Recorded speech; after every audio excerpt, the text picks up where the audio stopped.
Jeremy Bates here, Buffalo Modular Homes. I'm here with Rick Daniels, Prime Lending. Thanks for joining us. I appreciate that. You do a lot of loans for our customers. Yes. And I wanted to rope you into a time where we could just have an updated Q&A, right? I like an updated Q&A, because we already have a Q&A on the channel under the construction loans Q&A video playlist. That's a mouthful.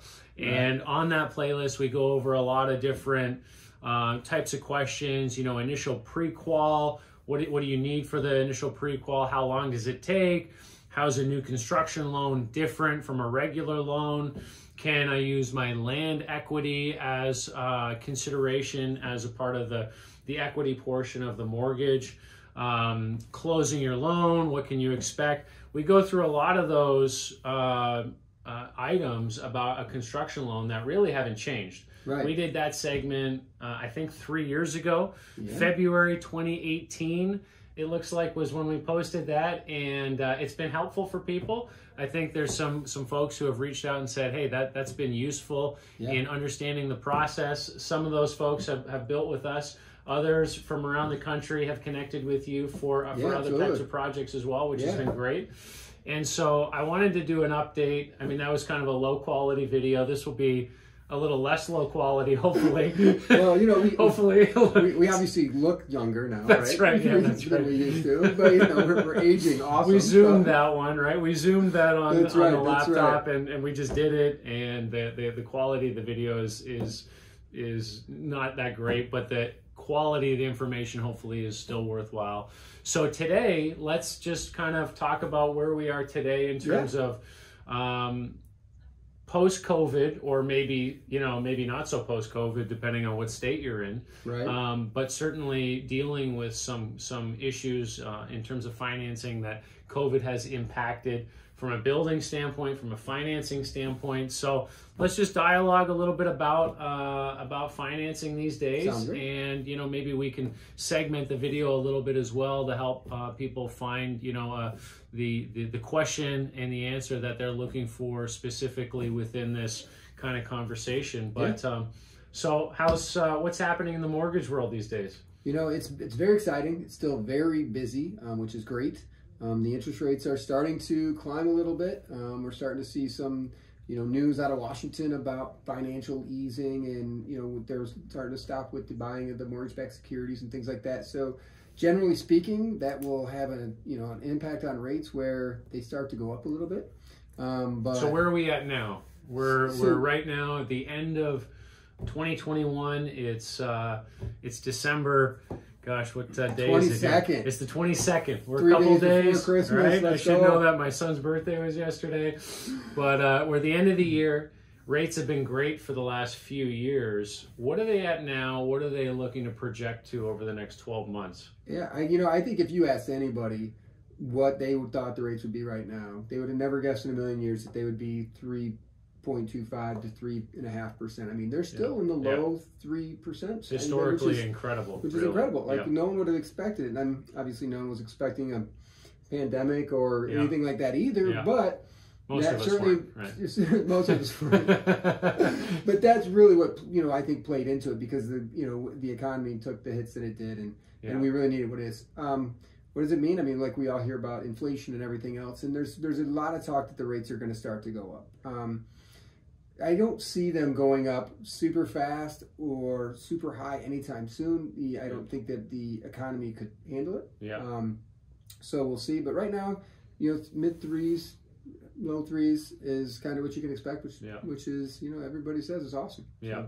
And really, I think the idea behind inching up interest rates is hopefully to put a cap on some of the inflation that we're seeing, right? Exactly right. That's exactly it. So and that's a big thing for us. You know, people talk about where are prices now. People who have you know, because a lot of people reach out to us maybe a year, 2 years, sometimes even more than that, 3 years prior to when they're going to be ready to build, just because, you know, maybe maybe you're starting a new family, and or you're a younger person, and you just kind of look out on the horizon and say, hey, I'm in a starter home now. I know I'm going to want to build a home in the next 5 years or 3 to 5 years or whatever your family plan might look like. And you want to reach out to us to get some numbers together so that you can have something to plan for. And that's something that we love to do is connect early on. It's never too early to reach out. Tell us the type of project you're dreaming about. We can get you a full turnkey quote for your project, including everything soup to nuts, and anticipate even what your land costs might be. And so you have that clear picture of what it's going to look like for you guys to put a project together for a new build custom home. And then of course, with that kind of overall number, they can chat with you, even right. Now put a mortgage calculator together and say, hey, this is what I'm looking at on a monthly Absolutely. Payment rate, right? Right. That's the goal. I think that, as you were saying, Jeremy, the sooner they start trying to figure out what their budgets are and where they want everything to be, the easier it is long term, right? Yeah, so you have an idea of what you want and where you want to be. So when it comes to planning, you're working around the finances of your plan versus, hey, we want to do this, and then we find out that maybe that goes beyond where we want our monthly payment to be, what our payment goal is. Yeah. And now we have to start taking things away, which is never really fun. I use the analogy that my wife, she admittedly, she likes wine, right? Okay. But she loves champagne. Yeah. If I took her out to dinner and I let her taste this glass of champagne and then just put some wine in front of her, or beer for that matter, she would want that champagne. And the wine, even if she liked it before, wouldn't taste as good, right? So we always want to make sure that we figure out what everybody's champagne is before we go too far, so that we're always very excited about what we're doing, right? Yeah. So one of the things that that makes me think a little bit about is when some people come in and meet with us and they have a number in mind for their project. They say, I really want to be in this house and this project for $400,000, let's just say, using a round number. And then we work up a project, and maybe it's more than that, maybe it's less than that. But what happens a lot of times is when you put that number into a monthly payment, it's often different from what they're expecting. And usually people are nicely surprised about what the actual monthly payment is on that. And so I know on our website, under the building tab, there's a mortgage calculator that you can play around with in terms of, hey, this is my total project cost. This is what I'm anticipating my property taxes to be, and then this is what my monthly payment's going to be. And so that's something that you can help with, help a customer understand as well. Absolutely, and you brought up a good point. What I always talk about is car commercials on television, right? They show you a big number on the screen, and it is not how much the car costs. It's how much that payment is every month, because they know that realistically, that's how much you're paying for the car. Just like your home. Yeah. You're not necessarily paying $400,000 for your home. You're paying whatever it costs you $1,500 a month, or $1,800 a month, $2,500 a month, whatever that payment is. That's really where you want to focus, versus maybe just a big number that seems unattainable. Right. Because a lot of times people with that 5-year plan, they say, wow, I'm already paying $1,500 a month in rent. If I went into this project, maybe I'm only going to be paying $2,000 a month, but I'm going to pay on my mortgage for the property that is our dream property, and it's something that we're building equity in. And so that's helpful to put that landscape together early on. We're happy to do it. It's never too early to reach out to get a handle on what it costs to build your dream house. And maybe it doesn't need to be a dream house. Maybe it can be a cabin or a cottage or a lake house, a second home, a vacation home, or even an investment property. I know a gentleman reached out about a 4-unit investment property he was looking to build, had us put some numbers together and said, and I think the number came out to, maybe $600,000, somewhere in that range. I forget how many square feet exactly it was. And he said, well, that's way over my budget. And I said, no problem. I said, just as an FYI, it's going to be in this range as a monthly payment. And I thought that would be helpful, because if it's an investment property, of course, it's going to be about cash flow. Right. And so your cash flow on a 4-unit property is going to, the numbers that I kind of just quickly worked up would far exceed the income would far exceed the cost payment every month, and so that dialogue is still happening with that gentleman, and perhaps something can happen in regards to the investment property that he's interested in doing. So it's good to know what your monthly payment's going to be. We can help clarify that. Rick, you can help clarify that as well over a phone call, or what's best to do that online? So what I generally like to do for my process is to start with an initial consultation. Okay. Right? So to meet or over the phone, discuss your goals, what's important, what's got you excited, what's got you nervous, because I mean, there's going to be a lot of nerves involved, right? Yeah. This can be a very the unknown scary, is nervous, right? The unknown is nervous. So exactly. if we can help answer questions, that will settle people down and understand what. Yeah, like a crossword puzzle is a lot easier to do when most of the blanks are already filled in, right? That's right. So that's kind I'm terrible of at crossword puzzles, by the way. My vocabulary is outstanding, not so much. Well, it's a spelling, right? You have all the spell checks. If every answer was awesome, I would win. That's right. But in all seriousness, the idea is, yes, to try to figure out what those things are so that it becomes a lot easier. We can do that over the phone, do it during the initial consultation, just to talk about what's important, and then, what I usually do is I break it down into what I call the 4 C's of a mortgage application, okay? Jeremy, the first C being credit, right? So credit is usually something that everybody thinks or has a pretty good handle on. Unfortunately, things like Credit Karma make it a little more difficult because they think that that's a pretty accurate measure of their credit score, and it's not. It's close, but they're not really doing a hard inquiry. So the credit score. So Credit Karma might not be. It's not accurate. Super accurate. It's at least going to get you into a generally ballpark, speaking, but not specific. Acknowledge that it's going to be 20 points or somewhere off, right? Okay. So, which is fine. It's a great tool for. Does it move more quickly than some of the other credit reporting agencies? It can, because they're not doing a hard inquiry. They're doing more, and when you look into it more and more, this is a projection of what your credit score would be. Because since they're not doing a hard inquiry, they don't really have a full understanding of what your credit rating is. So that's one of the reasons why it's good to actually do a loan pre-qualification with you. Sit down You're going to lay out the really facts. Look at that. So credit's the first thing. And we talked about it in one of our other videos. We have a really nice tool at Prime Lending called Credit Expert. What that does is allows us to pull the credit report, take a look at what the credit is, determine the criteria that's needed to qualify for the mortgage. Generally speaking, it's going to be somewhere in the neighborhood of 680 to 700. And if we need to make some adjustments or some corrections to your credit, we have a tool that can help us determine what exactly you need to do and what very specifically impacts it'll have on your score.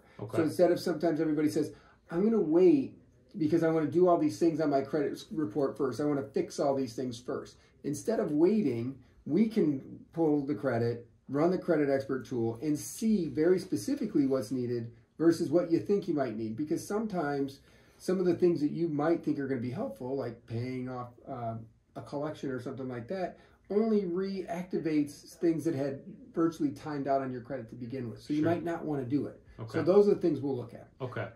So that was something that we talked a little bit about on our last Q&A as well, credit repair. And a lot of times that's helpful because I know a number of deals that we've done, people's credit scores have been pretty good, but you've looked at it and said, hey, we can get pretty good to really even better than pretty good, maybe great, and that's going to save you some money on the rate, on the down payment requirement, and some of those things. So having that tool at your disposal is pretty helpful, right? Exactly, and we can repull, and we actually re-access the same credit report, so it's not a repull. So we don't have to wait 120 days like a lot of the other lenders. We can re-access that same report with the new data, and they're keep things moving along much quicker for everyone. So the 3 C's. Credit.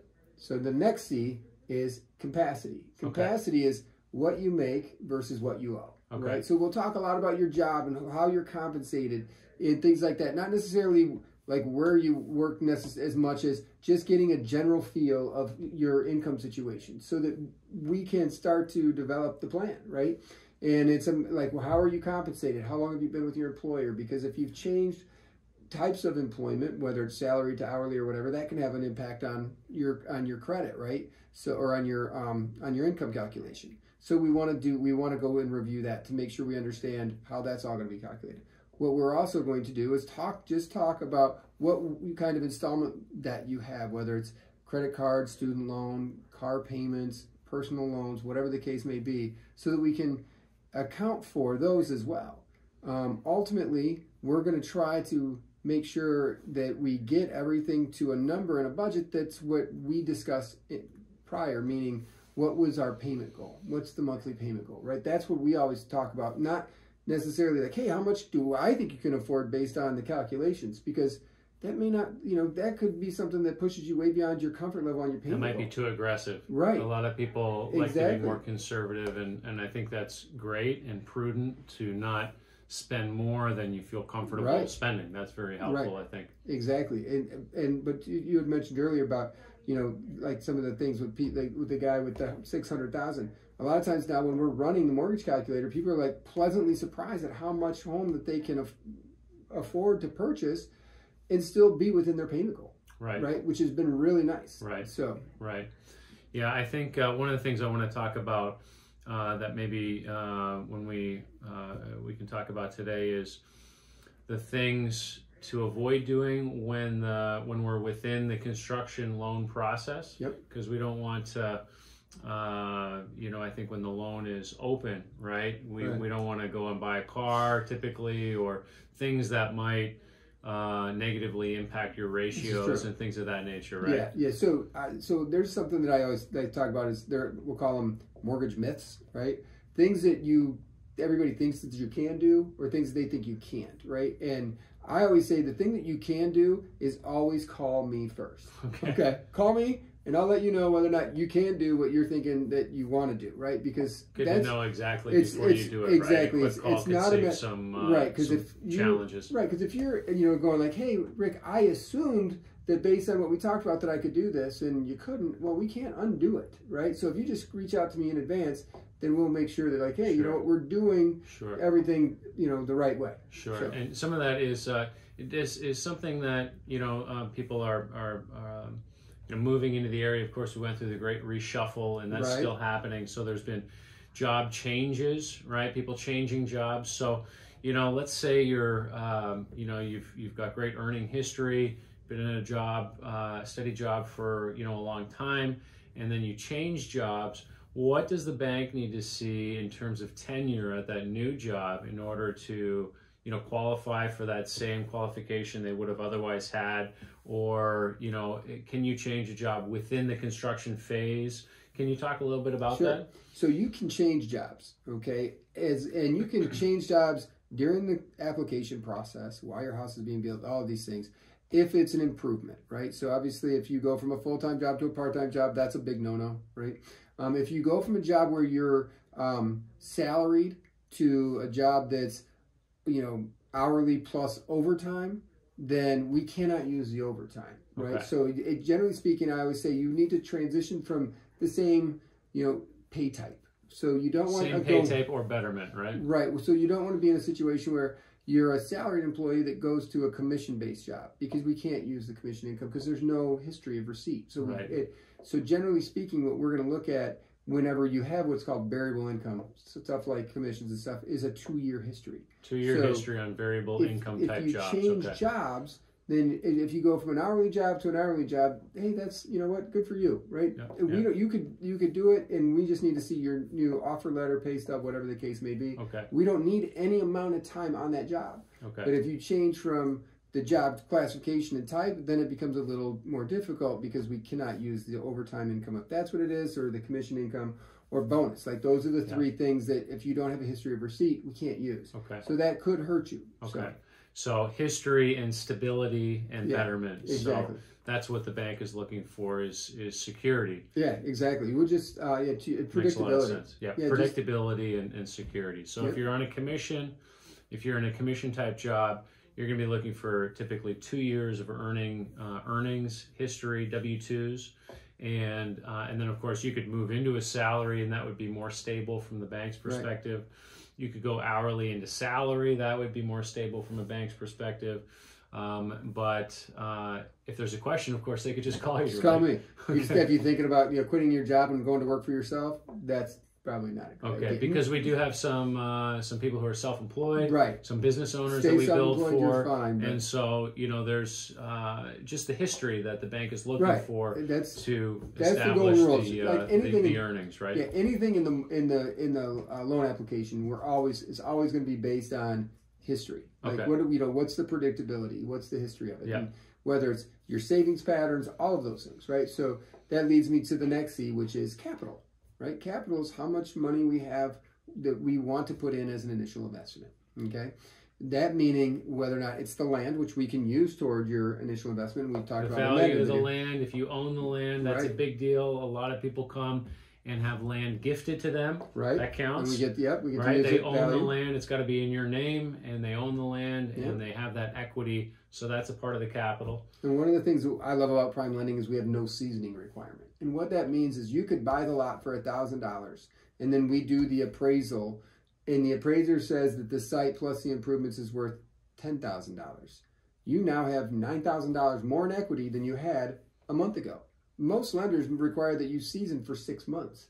Fortunately, we don't require that. So we immediately take the value, whatever it is. Generally speaking, if you pay $1,000 for it, it's probably not going to appraise for 10 grand necessarily. Well, that would be. But you just never know. That would come into play, right? If someone gifted them the land for $1. Right, yeah. So dollar deed, we automatically defer to the appraisal. So, Okay. so kind of to that point, yes, that'll Okay. always be the nice thing is that we'll be using the value of the land toward your house price. Yeah. One of the tough concepts about a construction loan versus a regular mortgage is when we're doing a construction loan, we're looking at the value of the land plus the cost of the house and site improvements, okay, or the turnkey piece from Buffalo Modular. So if we say the house is $250 and the land was $250, the total value is $300,000. If the appraiser confirms that, that's our lendable basis, right? So we get to use 80 to 90% of that $300,000 versus just the $250 for the house, right? So that's where you start to see, hey, that $50,000, counts toward this. If you're doing 20% down, towards the $60,000 you need. So now all you need is 10. Right. If you're doing 90% or 10% down, the land more than encompasses what you need for closing costs and everything. So you typically wouldn't need much of anything for closing. So the tough part is everybody it often looks at it and goes, but my land, like I've already paid for it. Why is that getting put into it? And it's just that we're just showing that we're using it as collateral to maximize our ability to borrow. So that's great, because then, of course, you have the equity that you have in the land that you're bringing into the project. So the land plus the improvements to the land and the house. The improvements to the land and the house in a turnkey project quote from us is going to be clearly delineated on your project pricing sheet. And we'll add in, for the appraisal purposes, we can add in even the value, expected value of the land, so the appraiser knows the total value of the project. We can explain in detail, as we do when the house moves into that appraisal phase with the bank, going through exactly what's in the house, what the end project is going to look like with house, basement, driveway, garages, porches, and even maybe a pole barn in the backyard. A lot of times people are going to do a pole barn or an outbuilding. Sometimes there's a pool, an in-ground pool. We have a beautiful home that we're doing on one of the Finger Lakes for a great family, and there's going to be a pool that actually they're going to contract directly with the pool company, but that's going to be included in the bank package. They're going to send that over to the appraisal company, so that the appraisal of the property includes everything that will be done on the property. So the appraiser is going to have a real clear understanding of the value of the property when the project is completed. And so, of course, that land needs to be included in that, because that's a part of the whole Exactly. Of the whole property. Where if something, in the end, right, of course, there's going to be a mortgage lien against the house, building, and the whole property, against the title of the property. So that's why the value of the property is considered. So hopefully that's that's helpful. Any questions about that at all? Of course, we're here to answer the specific questions about your project on the phone, on email, on text message. We're happy to connect in a way that's convenient for you. So what's next? What else should we talk about? So like we were talking about, the last of the 4 C's is the collateral, which we organically talked about, which is nice. So we kind of covered all the 4 C's, but along the collateral piece, we talked about appraisal a little bit. How the appraisal is going to work is this. We will, at the very beginning, once we've signed our contract and we've put all of our information together, we will be sending an appraiser all of that information. They'll have the contract, the plans, the specs. They'll have the information about the site. The appraiser will then go out to the site, take the photographs. They will look for comparable home sales in the area, comparable to what you're building, right? So the appraiser is going to take the home in the plans and find comparable sales in the area to determine what the value of the home will be once it's complete, so that we know that when the house is done being built, that the value of the home supports the loan that we're seeking for the home that we're building. So, which is such an important piece, and it's something that we always want to know up front, because if we got the house done and found out that the value didn't support the loan amount, we would be in a bad place, right? So we do that at the very beginning. It's very easy process, fortunately. We work that comps is helpful. Let's right. touch base on that for the comps that you brought up. So the comparables is something to to be aware of, right? So I know a lot of there are a lot of people interested in building in cities, and in Buffalo, Rochester, Batavia, Syracuse, Ithaca, Pittsburgh. These areas that are a little more urban can have a little bit older housing stock, and sometimes, depending on the neighborhood, there can be. We want to make sure that we're aware of nearby recent sales that support the value of the building that's going in there. Otherwise, it might become a bit risky. And there was someone that was new to the area that was looking at building, and there was a vacant land in an older part of town, and I'm not sure that quite would have worked, because the value there was so much lower than just the cost to build a new structure there. And so, the resale value there might be a bit of a challenge. And so that's something to consider. And then, some other, the opposite of the city would be way out in the country where you're building, a lot of times, really modular is so great to build out in the country, because it happens so quickly, and so you don't have to go to the site, be working on the site so much as you would a site build house. Most of that work is done off-site in the factory, and so the efficiency of building way out in the country for a retreat or a cottage, or if you've got 50 acres or 5 acres, a little further out of town, the value of that's really where the value of modular is so much head and shoulders above a site-built house. But in so doing, you're a little further away from neighbors.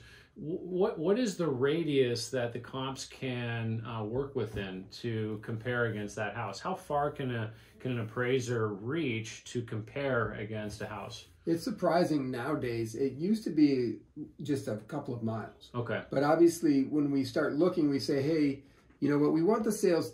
So it used to be we wanted to be within a few miles and within a few months. But now what we've found is that sometimes we have to expand the search, and the appraisers are allowed to expand the search to try to find better comparable sales versus just using what's necessarily in the area. Okay. Because sometimes when you're building a new home in an area that has a lot of aged inventory, right, and that aged inventory is selling, they can make some adjustments to those comparable sales to come up with a good value.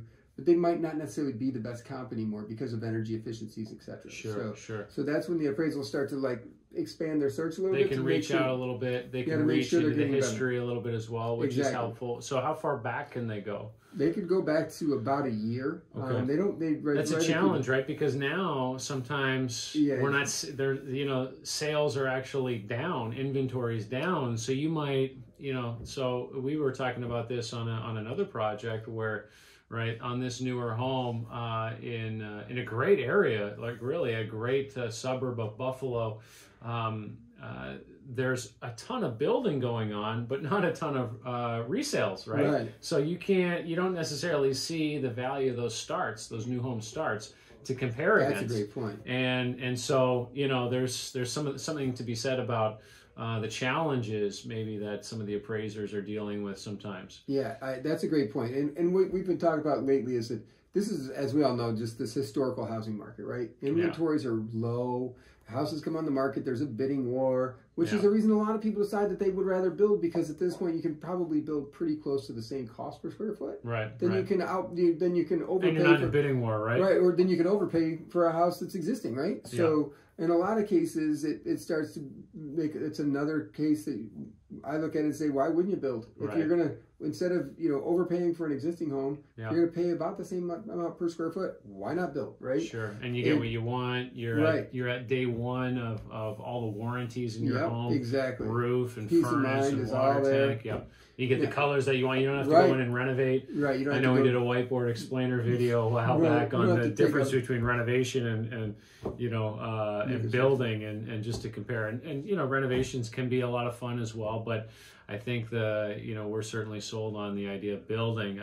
We had done renovations in the past, you know, many years ago, and you know, really we can build a house faster than renovating a house. At this point, right? Yeah, I mean, that's just, especially modular. You know, I know a friend of mine moved to the area and you know, they fell in love with a house and they renovated it, and it was an 8-month process. You know, and our typical construction timeline is 4 months. Right. Now we're dealing with some delays on some projects right now that, you know, maybe some projects are working on 5 or 6 months, and you know, we don't like to see that. We still like to see a 3 to 4 month construction phase, but you know, things do come up. But we are working our best to keep that construction phase tight for you and to communicate in advance of any potential delays that might be coming up. But Jeremy, you bring up another good point when we're talking about renovating versus building, right? And that is, when you renovate, you go into it with a contractor and you assume you know how much renovations are going to cost. And as you start tearing the house apart to build it back up, you run into, oh, we didn't know this was going to be a problem, and there becomes these massive, you know, price adjustments that you can't really do anything about because your house is torn apart, right? You're kind of in at this point. There's a lot more creep on a renovation. There's a lot more creep. There's a lot more of the unknown instead of sitting down and going, okay, this is going to be. Now, again, you might decide you want to change something. You want to add something to the house or take something away or whatever the case is. The nice thing is you can do that as well. At Prime Lending, we have a contingency reserve in the mortgage to account for that. 5% of the build price we'll set aside at the beginning, so that we know if we want to make some adjustments, that there's money to do it. We don't have to worry about making decisions on our dream home based on what we thought we wanted at the very beginning, which is a big deal, because you can make some changes now that are more cost effective to do now than to just put something in later, take it out, and then have somebody put it back, something else similar to it back in later, because the cost will be so much higher. Easier just to do it right the first time. Yeah. So that contingency is very helpful.